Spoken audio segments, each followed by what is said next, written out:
Peace is not the highest goal in your life. To be peaceful and happy is fundamental. Somebody who is suffering today, they say today, Sadhguru, I want mukti. You cannot even seek liberation if you are in some state of suffering.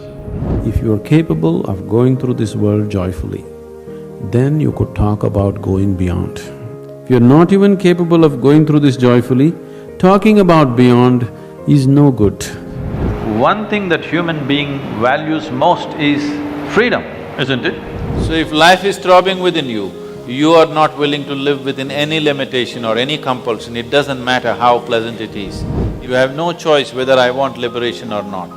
You anyway long for it.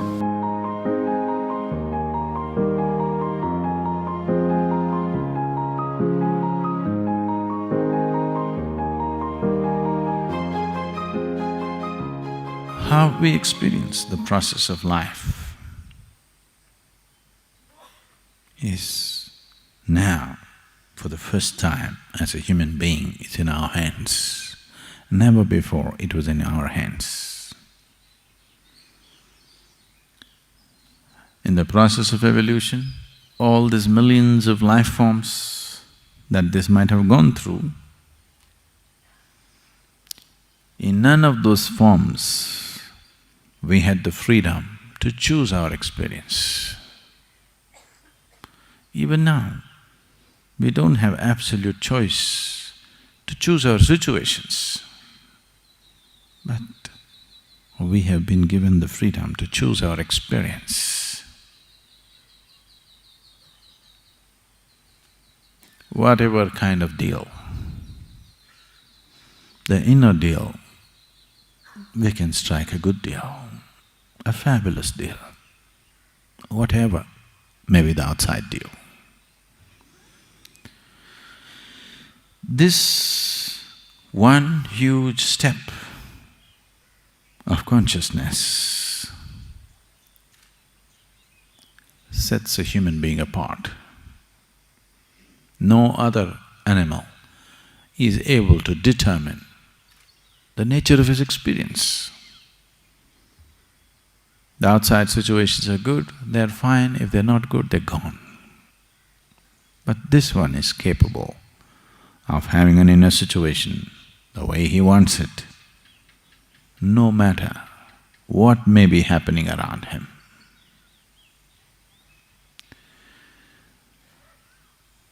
This ability, once this ability has come, if you exercise the choice of being conscious, it's a benediction.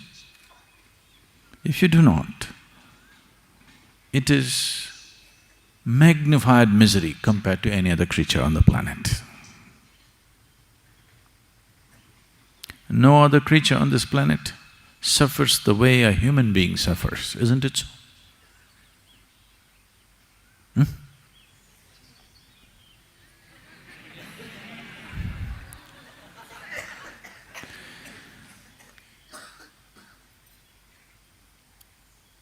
No other creature on this planet can suffer the way a human being suffers, it's deep. They do, it's not that they don't, but not this deep. Human suffering is deep.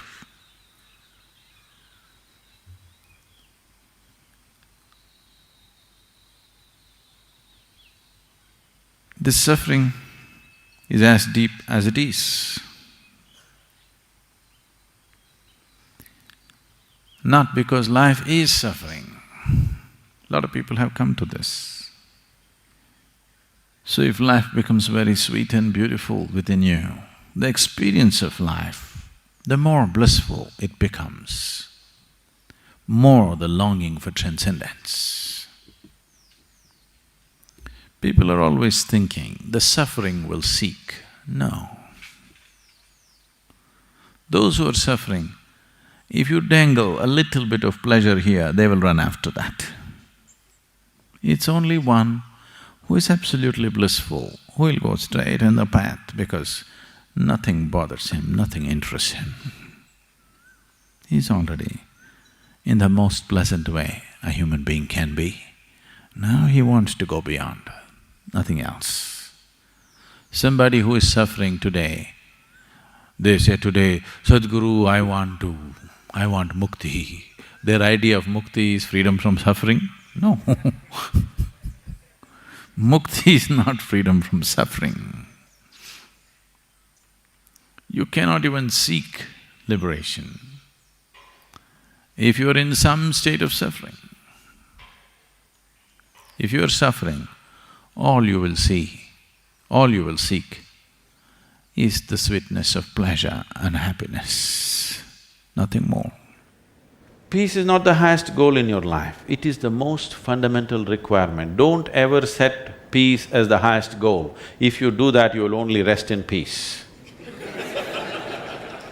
You must see, to be peaceful is the first thing in your life, isn't it? If you want to do anything sensibly in your life, if you want to conduct any situation in your life sensibly, to be peaceful and happy is fundamental. Such a fundamental thing is rising to heavens these days.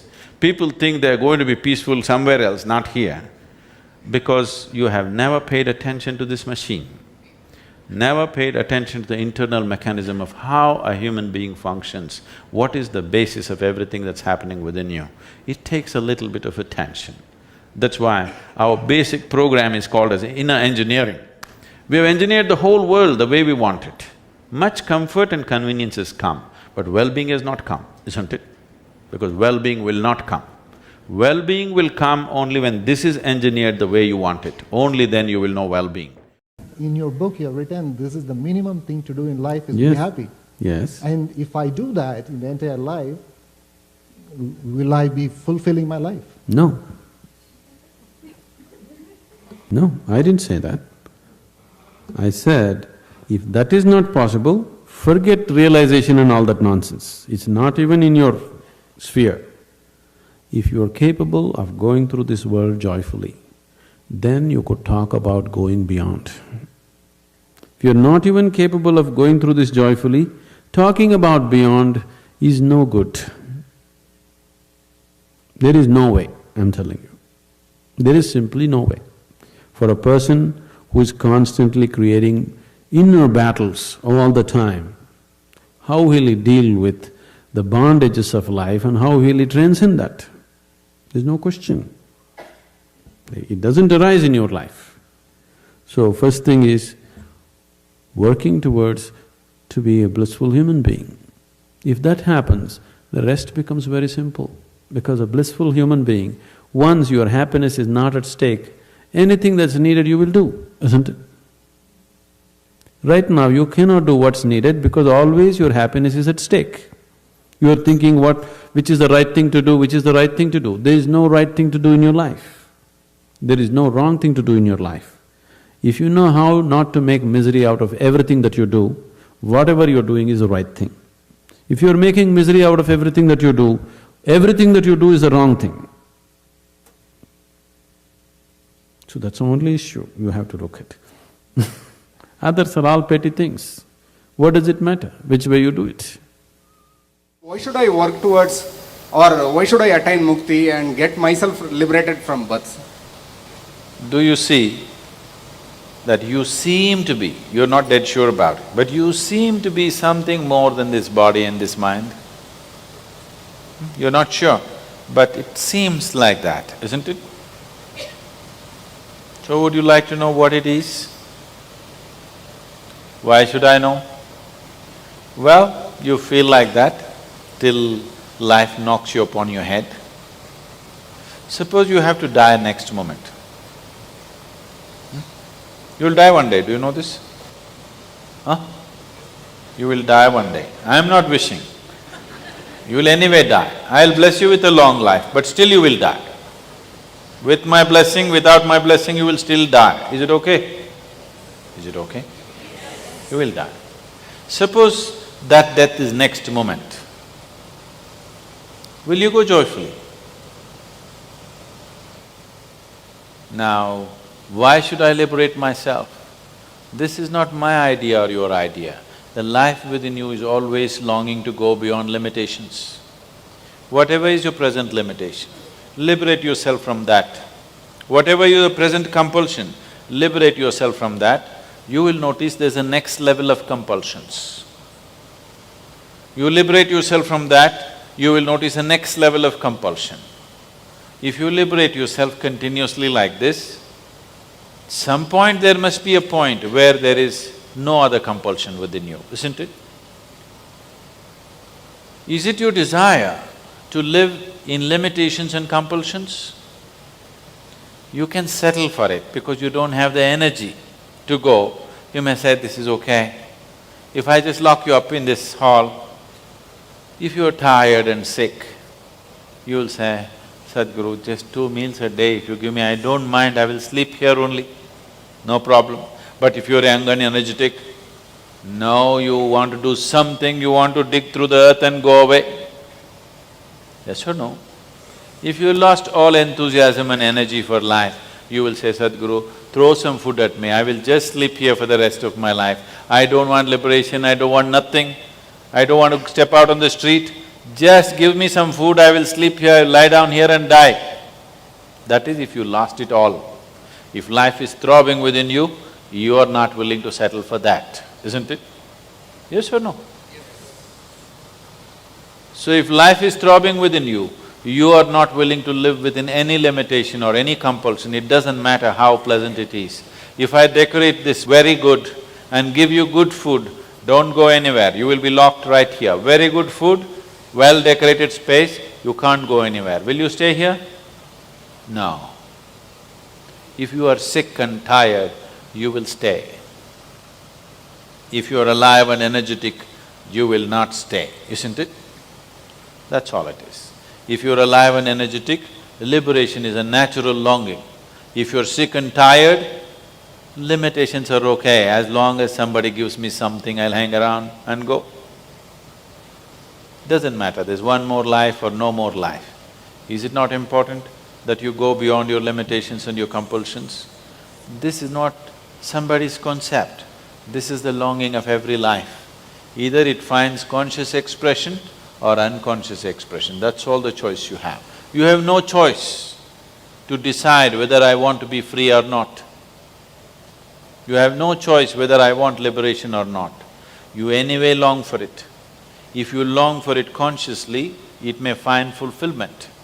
If you long for it unconsciously, you will do all kinds of freaky things.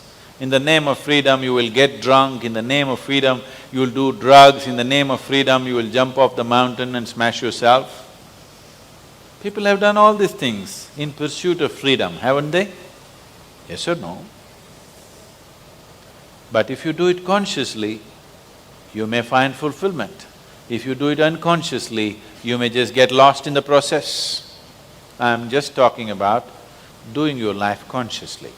I'm not talking about doing something else. I'm just talking about doing the same life process as consciously as possible. Because if you do it consciously, it'll find fulfillment. My question is regarding Mukti. I'm not understanding what we are taking when we ask for Mukti. Do you drink coffee every morning? Yeah, yes. Suppose you can wake up in the morning and without coffee you can still be very alive, Yes. one level of mukti.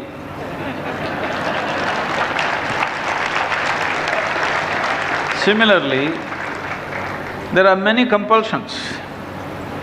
Once you have come with a physical form, there are many compulsions. Some have multiplied their compulsions, some have subtracted their compulsions and brought it to the minimum. Compulsion means just this. Compulsion means something else rules you. But one thing that human being values most is freedom, isn't it? See, 20% of our time, resource and energies are spent in the prisons, both in Tamil Nadu and United States. If you go into the prison, actually it is a more disciplined society than the society you're seeing outside, and more efficient society, because food comes bang on time, never late. Somebody opens the door for you, closes for you, Somebody turns on the light for you, switches it off for you. It's actually very efficient. If you know, if you're very meditative, it's just great. This is what we have done to the prison. Now you see in Coimbatore Central Prison, you come and see, for 136 years of its history, every day there used to be somebody in the solitary imprisonment because of the mischief that they do inside the prison. But after we did these simple programs there, for many months nobody went into it. And in United States, if you look at it, even in this prison, even in Indian prisons, their nourishment levels are better in the prison than outside for most of them. Their discipline is better, they're well exercised, they are strong, agile, everything. Only thing is, if you walk into the prison, there is pain in the air. I've never gone into the prison and come out without tears in my eyes because there is just pain in the air. That's how important human freedom is. Most people may not be going anywhere, even in their house, they may not be going. But the simple thing that they are bolting the door, not somebody else, that's how much of a difference it makes. That's how important it is to be free. So this is the highest value. So, you know, in this culture, everything is built in. 2 days in a month you're not supposed to eat so that the compulsiveness of food will go away. 1 day or actually 12 days in a year you're not supposed to sleep, so the compulsiveness sleep will go away. Like this, many things have been built in which we are just throwing it away without understanding anything about it.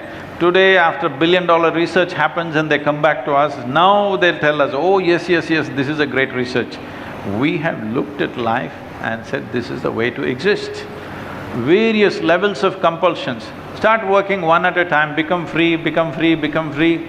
See, when you want to become free, toying with the idea of freedom is no good. What is binding you, that's what you need to break, isn't it? Huh? Yes. So what is binding you, what is compulsive in your life, that's what you need to attend to. Freedom is a fanciful idea. It will make you lala in your head, it's no good. What is binding you, if you work on that, if you get rid of it, you become free. If there is a next level of binding, let's break that. If there is a next level of binding, we'll break that. If you break all levels of… if you go on breaking one at a time, someday you will break all of them, isn't it so? Yes. Or you think it's infinite binding? No. No. Bondage cannot be infinite, freedom can be infinite, isn't it?